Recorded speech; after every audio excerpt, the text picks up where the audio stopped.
Izinkan saya ingin mengawali dengan berpantun. Jika bersama terasa ringan, satukan tekad untuk harapan. Mari kita bergandeng tangan, Jawa Timur sukses di masa depan. Satu lagi, jika redup sebuah ruang, maka hidupkan dengan lentera. Kini saatnya kembali berjuang agar Jawa Timur semakin sejahtera. Bapak Ibu sidang paripurna yang kami hormati, pertama-tama marilah kita memanjatkan puji syukur kehadirat Allah Subhanahu wa taala. Berkat rahmat dan karunia-Nya kita semua dapat hadir dalam keadaan sehat walafiat pada sidang paripurna DPRD Provinsi Jawa Timur dengan agenda sertijab penyampaian visi misi Gubernur dan Wakil Gubernur Provinsi Jawa Timur tahun 2025-2030. Izinkan kami mengawali dengan menyampaikan selamat menjalankan ibadah puasa Ramadan. Mudah-mudahan seluruh amal baik kita diterima oleh Allah Subhanahu wa taala. Amin. Bapak Ibu hadirin yang kami hormati, sesaat setelah kami resmi dilantik Presiden Republik Indonesia di Istana Negara, kami bersama segenap rekan-rekan Pemprov Jawa Timur melaksanakan rapat koordinasi perdana di Keraton Mojopahit, Jakarta. Keraton Mojopahit, Jakarta dibangun dengan terinspirasi kebesaran Kerajaan Majapahit yang bertujuan untuk memberikan sebuah visualisasi warisan sejarah besar Kerajaan Majapahit sebagai salah satu cikal bakal negara Indonesia. Hal ini semakin menegaskan sedemikian strategisnya benang merah sejarah Majapahit dalam bingkai pembangunan karakter Indonesia. Tentunya Jawa Timur sebagai jantung pemerintahan Majapahit pada masa itu merupakan pewaris dari kerajaan dan kejayaan sebelumnya. Dimanapun dan di masa apapun, tolak ukur kejayaan suatu negara atau pemerintahan bukanlah semata sekedar kedikdayaan angkatan perangnya, melainkan juga kemajuan perekonomian dan peradaban dari masyarakatnya. Demikian pula bagi kita semua yang berada di ruang hari ini, kita mengemban sebuah amanah besar untuk mewujudkan sebuah cita-cita, yaitu masyarakat Jawa Timur yang maju dalam kesejahteraan, keadilan, serta penuh keberkahan. Sejak Indonesia meraih kemerdekaan dan selanjutnya terlahirlah pemerintahan Provinsi Jawa Timur yang dipimpin Gubernur Suryo, dan seterusnya Gubernur Imam Utomo, dan seterusnya Gubernur Soekarwo, dan seterusnya kami Khofifah Indar Parawansa. Hingga hari ini atau 80 tahun kemudian, Pemprov Jawa Timur telah meraih berbagai kemajuan dan tentu menghadapi berbagai tantangan serta peluang yang harus berubah sesuai zamannya. Bahkan hari ini menjadi semakin cepat perubahan-perubahan itu seiring perkembangan teknologi yang mengantarkan pada banyak disrupsi dan terus berkelanjutan. Hal-hal yang dihadapi pada periode pertama pemerintahan Khofifah Emil selama 2019-2024 bahkan mungkin banyak yang tidak sama dengan apa yang kita hadapi hari ini dan yang akan datang. Menjawab hal ini, tentu kita semua memerlukan kombinasi antara keberlanjutan strategi dan program dengan inovasi langkah-langkah baru. Berkat dukungan semua pihak, baik Forkopimda, DPRD, seluruh masyarakat, dunia usaha, dunia akademik, yang semua masyarakat Jawa Timur dikenal dengan kerja keras dan kegigihannya, selaras dengan semboyan Jair Basuki Mawabeo. Berbagai capaian telah kita raih bersama dan tentu patut kita syukuri, terutama mengingat bahwa ketika baru setahun berjalan pemerintahan Khofifah Emil, di tahun 2019 pandemi COVID-19 melanda dan membawa dampak yang luar biasa pada sendi-sendi kehidupan kita.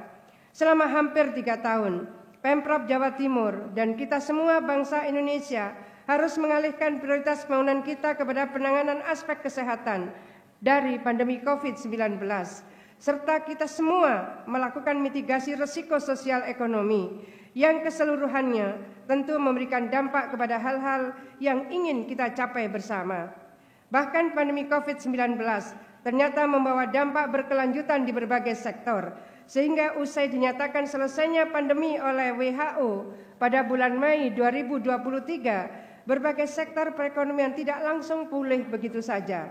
Pelaku usaha yang harus menutup usahanya tidak otomatis bisa langsung membuka kembali usahanya pasca pandemi, baik itu di sektor perdagangan, perindustrian, pariwisata, properti, serta sektor-sektor lainnya. Segala tantangan ini tentu tidak membuat kita begitu saja menyerah dan berputus asa. Sebaliknya, hal tersebut mendorong kita semua untuk semakin gigih berinovasi dan mencari solusi.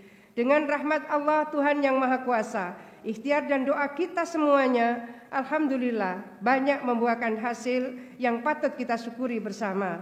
Kemiskinan ekstrim misalnya, yang mulanya berada di atas rata-rata kemiskinan ekstrim nasional.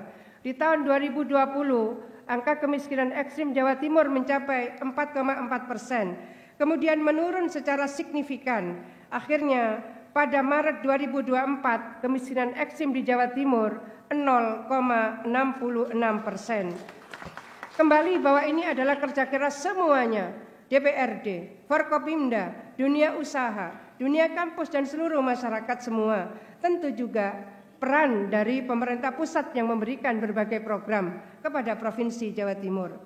Begitu pula dengan angka kemiskinan makro. Setelah mengalami lonjakan kemiskinan dan pengangguran yang turut dialami seluruh dunia akibat pandemi COVID-19, kita bersyukur bahwa kemiskinan di Jawa Timur berhasil mencapai penurunan signifikan dan untuk pertama kalinya dalam sejarah berada di angka 1 digit, yaitu 9,79%.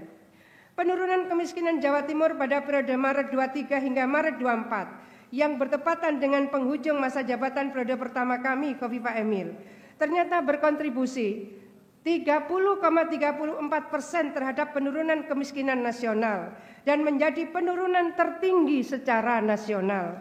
Tentu ini juga karena kerja keras kita semua, kerja keras kita bersama.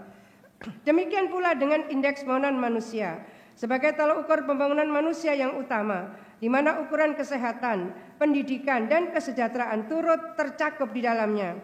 Apabila di tahun 2019 IPM Jawa Timur berada di angka 71,5 dan berada di bawah rata-rata nasional, maka di tahun 2024 IPM Jawa Timur berada di angka 75,35 dan berada di atas rata-rata nasional. Alhamdulillah. Ini tentu merupakan sebagian dari berbagai capaian positif lainnya yang telah kita raih bersama, juga karena kerja keras kita bersama, dan menjadi modal dasar optimisme kita menatap 5 tahun yang akan datang. Namun demikian, tantangan yang menanti menuntut kita untuk terus senantiasa berinovasi dan semakin gigih bergandengan tangan berjuang bersama. Kondisi perekonomian global menunjukkan bahwa pemulihan ekonomi termasuk penciptaan lapangan kerja akan melibatkan satu proses transisi yang tidak mudah, dan sebagian pihak di masyarakat akan menghadapi tantangan yang lebih berat dalam proses transisi ini. Disrupsi teknologi digital dan perubahan pola hidup generasi masa kini tidak dapat dilepaskan dari fenomena seperti sepinya pusat perbelanjaan, baik modern maupun tradisional. Demikian pula perubahan teknologi di sektor industri yang dibarengi munculnya pemain-pemain baru atau emerging players. Yang ini akan menjadi landscape industri dunia, dan kita bisa melihat seperti diantaranya adalah Vietnam dan negara-negara di wilayah Asia Selatan mulai menjadi pesaing berat bagi negara-negara yang terlebih dahulu memimpin sektor perindustrian di Asia Tenggara termasuk Indonesia. Perang dagang yang diantisipasi akan memanas seiring pemerintahan yang baru di Amerika Serikat serta eksistensi Cina sebagai superpower ekonomi dunia akan turut berdampak kepada perekonomian nasional termasuk kepada Jawa Timur. Baru saja kita berbicara mengenai generasi milenial di tahun 2018, maka hari ini kita sudah beralih ke generasi Z. Sebentar lagi kita juga akan masuk pada pembahasan generasi Alpha. Startup yang menjadi primadona ekonomi generasi milenial di tahun 2018 hingga 2019 sebelum pandemi, kini tidak sedikit yang mengalami tantangan berat bahkan terus gulung tikar. Sedemikian cepatnya perubahan yang terjadi. Maka begitu pula lah kita harus senantiasa berani berinovasi, sekaligus memitigasi risiko, menempuh berbagai upaya dan strategi-strategi baru. Awal pemerintahan kami juga berselang sekitar 4 bulan dari dimulainya pemerintahan yang dipimpin oleh Presiden Republik Indonesia Bapak Prabowo Subianto dan Wakil Presiden Republik Indonesia Bapak Gibran Rakabuming Raka. Pemerintahan nasional yang baru mengusung Astacita dan menggabungkan keberlanjutan di beberapa bidang dengan perubahan yang signifikan di berbagai bidang-bidang lainnya. Program makan bergizi gratis akan menjadi tumpuan investasi jangka panjang bangsa kita. Hari ini India adalah negara yang anggaran negaranya terbesar adalah untuk makan bergizi gratis. Artinya hal-hal serupa dilakukan sekitar 102 negara di dunia. Bagaimana kemudian kita mewujudkan cita-cita Indonesia Emas di tahun 2045 yang tentunya akan menuntut pemerintah pusat serta kita yang ada di Jawa Timur, juga kabupaten kota yang ada di seluruh provinsi Jawa Timur untuk melakukan penyesuaian prioritas pada jangka pendek. Di antaranya penyesuaian pembangunan fisik dan mendorong pembiayaan inovatif financing sebagai langkah yang komplementer terhadap keterbatasan APBD kita. Terdapat beberapa hal utama dalam strategi perekonomian nasional yang akan berdampak pada Jawa Timur. Salah satunya adalah hilirisasi yang bukan saja bertujuan meningkatkan nilai tambah ekonomi dalam negeri, namun mendorong pemerataan kemajuan industri ke wilayah-wilayah lain di Indonesia. Jawa Timur tentu harus mengantisipasi dinamika ini dan menjaga daya saingnya serta posisinya sebagai provinsi penyumbang perekonomian terbesar kedua di Indonesia. Kita bersyukur bahwa sejak Mei 2024, industri manufaktur di Jawa Timur sudah jauh di atas rata-rata nasional. Secara presentatif, industri manufaktur di Jawa Timur sudah mencapai 35%. Sementara target nasional di 2045 akan mencapai 30%. Kita Mei 2024 sudah mencapai 35%. Itu juga karena kerja keras kita semua. Itu juga karena jaminan stabilitas yang dilakukan baik oleh TNI maupun oleh jajaran Polri di seluruh Jawa Timur. Terima kasih Pak Pangdam, terima kasih Pak Kapolda, terima kasih Pak Pangko Armada 2, dan terima kasih yang mewakili di Diviv 2 Kostrad. Bapak Ibu semua yang saya hormati, inilah yang mendasari kami. Kemudian kami mengusung cita-cita mewujudkan Jawa Timur sebagai gerbang baru Nusantara. Sebuah konsep yang bukan saja berkaitan dengan arah pembangunan Indonesia di tingkat pusat yang didorong dari Jawa sentris menjadi Indonesia sentris, namun juga menjawab realita perubahan dan disrupsi yang ada. Sebagai gerbang baru Nusantara, Jawa Timur akan mengokohkan konektivitas ekonomi, terutama dengan wilayah timur Indonesia, dengan mengintegrasikan penguatan rantai nilai ekonomi baik di sektor perindustrian maupun perdagangan. Dalam mengantisipasi pertumbuhan yang lebih pesat di daerah-daerah wilayah timur Indonesia. Hari ini Papua Barat pertumbuhan ekonominya 20%. Hari ini Maluku Utara pertumbuhan ekonominya 13,9%. Maka konektivitas sebagai hub antara Indonesia Barat dan Indonesia Timur itulah antara lain yang kemudian kami menyampaikan Jawa Timur harus bisa mewujudkan sebagai gerbang baru Nusantara. Bapak Ibu yang kami hormati, kami telah mencermati dokumen rancangan teknokratik Rencana Pembangunan Jangka Menengah Nasional 2025-2029, termasuk rencana pembangunan wilayah yang menyertakan rencana pengembangan ekonomi strategis untuk masing-masing pulau di Indonesia untuk mengidentifikasi posisi strategis masing-masing wilayah, termasuk Pulau Kalimantan, Sulawesi, Bali, Nusa Tenggara Barat, Nusa Tenggara Timur, Maluku, dan Papua. Berdasarkan analisa ini, kami merancang penempatan Jawa Timur dalam 4 aspek utama. Yang pertama, Jawa Timur sebagai pusat perdagangan dan logistik dalam negeri antara Pulau Jawa dengan wilayah timur Indonesia melalui gerbang perhubungan laut termasuk Pelabuhan Tanjung Perak, Pelabuhan Probolinggo, Pelabuhan Jangkar, serta pelabuhan lainnya, baik yang dikelola oleh pemerintah pusat, oleh provinsi maupun oleh pihak lain. Yang kedua, sebagai gerbang perdagangan dan logistik internasional, di mana kegiatan ekspor impor akan diperkuat, baik untuk wilayah regional ASEAN maupun wilayah yang lebih luas. Ketiga, adalah sebagai mitra pengembangan industri dan jasa, dengan memperkuat rantai nilai atau value chain industri dengan adanya pengembangan produk turunan atau derivatif, sehingga produk olahan dari wilayah timur Indonesia akan menjadi bahan baku industri turunan di Jawa Timur yang akan mengandalkan kawasan industri modern. Keempat, adalah sebagai mitra hubungan antara warga atau people to people dengan konektivitas intermoda udara, laut dan darat untuk memperkuat arus perjalanan warga baik untuk pekerja, pelaku usaha maupun untuk wisata. Bapak Ketua, Bapak Ibu sidang paripurna yang kami hormati.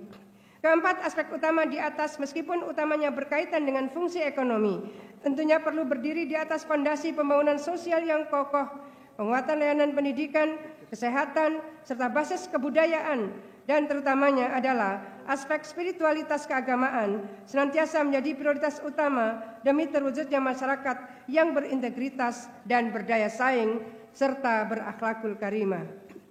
Maka hal ini yang melandasi perumusan visi pembangunan Jawa Timur untuk 5 tahun ke depan, yaitu bersama Jawa Timur maju yang adil, makmur, unggul, dan berkelanjutan menuju Indonesia Emas 2045.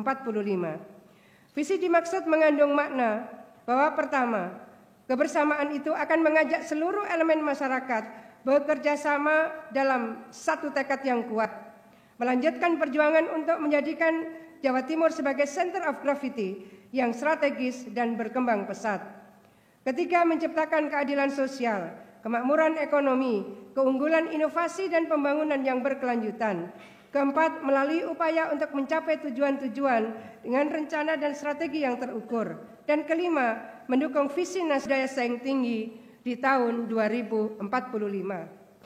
Bapak Ibu hadirin yang kami hormati, visi ini juga melandasi semangat kami untuk melanjutkan Nawa Bakti Satya yang telah menjadi pendekatan pembangunan holistik di periode pertama kami. Untuk kemudian melakukan penyesuaian terhadap konteks yang ada hari ini, maka telah kami susun Nawa Bakti Satya periode kedua yang memuat beberapa perubahan dari periode pertama. Nawa Bakti Satya periode kedua ini juga memiliki keselarasan dengan Asta Cita yang diusung oleh pemerintah pusat. Pertama, Jatim Sejahtera menitikberatkan kepada percepatan pengentasan kemiskinan, baik di kota maupun di desa, pendekatan partisipatif, inklusif, dan holistik, serta lintas sektor dan wilayah, turut mendukung Asta Cita keempat terkait pembangunan SDM, serta kesetaraan gender dan disabilitas, juga mendukung Asta Cita keenam terkait pembangunan desa, pemerataan ekonomi, dan pemberantasan kemiskinan. Beberapa program prioritas yang akan dijalankan diantaranya adalah PKH+, Jatim Puspa, Desa Berdaya, Desa Devisa, ataupun Klinik BUMDes. Dan menurut arahan Bapak Presiden Republik Indonesia pada penutupan retreat Kepala Daerah dan Wakil Kepala Daerah tanggal 28 kemarin, beliau punya komitmen akan mendirikan 65.000 koperasi di semua desa di Indonesia. Begitu juga alat transportasi, truk-truk untuk pengangkut barang dan jasa, untuk memberikan support makan bergizi gratis yang berbasis koperasi di tiap desa. Berikutnya adalah Jatim Kerja, merupakan sebuah komitmen untuk mendorong penciptaan lapangan kerja dengan strategi pembangunan ekonomi untuk menjawab bukan saja sektor industri, jasa, dan perdagangan, tapi termasuk juga adalah stabilitas harga bahan pokok, juga penguatan UMKM dan mendorong ekonomi kreatif dan digital. Ini selaras dengan Asta Cita kelima yang mendorong hilirisasi dan industri bernilai tambah dari sumber daya alam, serta Asta Cita ketiga yang mendorong kewirausahaan, industri kreatif, dan agromaritim, serta Asta Cita keenam terkait pertumbuhan dan pemerataan ekonomi. Untuk program prioritas yang kami akan jalankan antara lain adalah melanjutkan Millennial Job Center, Ecotrend One Pesantren One Product, Youth Creativepreneur Center, serta pembiayaan UMKM, dan menjawab permasalahan terkait upaya alih keterampilan dan kewirausahaan bagi pekerja yang terdampak PHK, serta mengatasi diskriminasi umur atau diskriminasi gender dalam pengisian lowongan kerja. Berikutnya adalah Jatim Cerdas.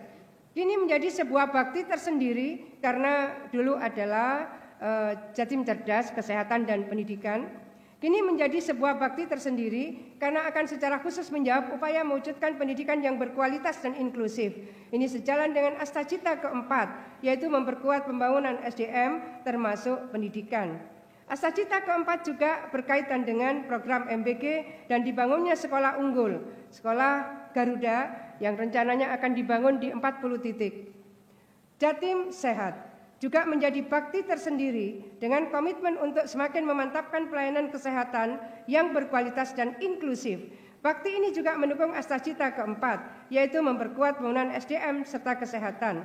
Program prioritas diantaranya adalah pengembangan rumah sakit rujukan oleh Pemprov, kesehatan inklusif preventif dan aksesibel KIPA, Jatim World Class Hospital Collaboration, Buayan, Bunda Anak Impian, Mental Wellness dan Happiness Service.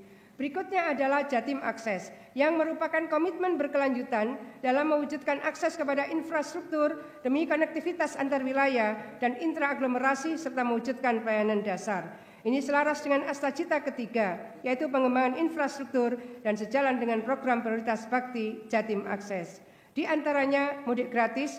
Dalam suasana efisiensi ini, insya Allah kita akan tetap melakukan layanan mudik gratis, baik lewat darat maupun lewat laut ke pulau-pulau terutama yang ada di Sumeneb, Madura.